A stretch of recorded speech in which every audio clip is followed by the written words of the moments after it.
All right, so I have to talk about this collection that's coming out next week. It's the Marvel vs. Capcom Fighting Collection Arcade Classics. How about that name, right? So they did a couple trailers of this stuff, and it's got X-Men, Children of the Atom, one of the earliest crossover fighting games. It's really basic, but it's really, really fun to play this game.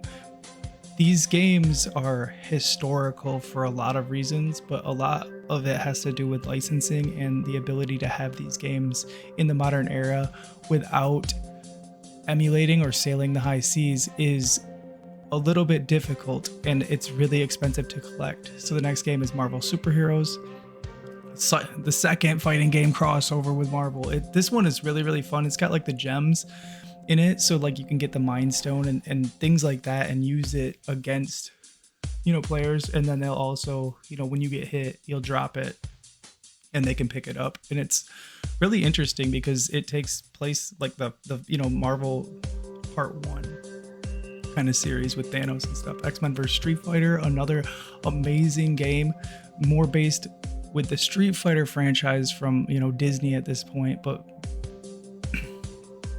not Street Fighter, but with the X-Men franchise. So you get more of the iconic characters from the 90s cartoon and the animated series. These games mean so much to me, and I've put 1,000 hours plus in, specifically closer to Marvel vs. Capcom.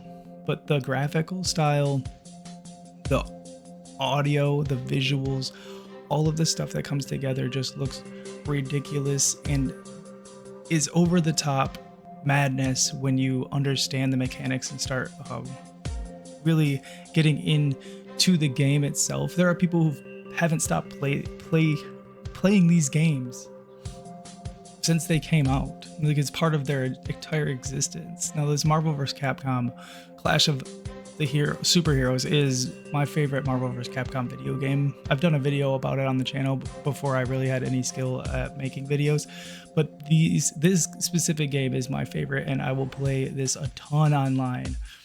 A ton. I'm gonna get spanked by some people who've been playing this game for 20 plus years, but I'm super excited. And then the final, Marvel vs. Capcom 2 coming out.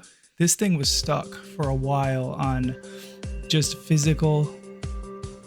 owning this game physically, or sailing the high seas, but also they had it on a digital storefront on the 360 and the PS3, I'm pretty sure, and then they took it down, so you weren't able to get that anymore. But to have it on a collection, and they're actually making a physical release of this game, it's going to be amazing, and I'm so excited to partake in this part of history and have people actually have this game free. The Punisher, I played a little bit recently, and this game's really, really fun, and it has some interesting mechanics. Like the gun, you have like infinite ammo as long as the people you're fighting have guns out, and he can roll really, really far.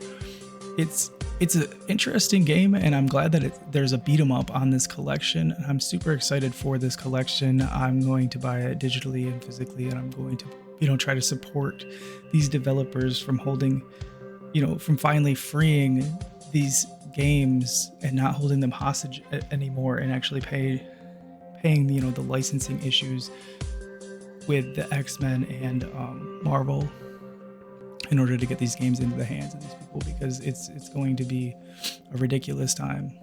But yeah, just wanted to kind of go off. Thanks for tuning in.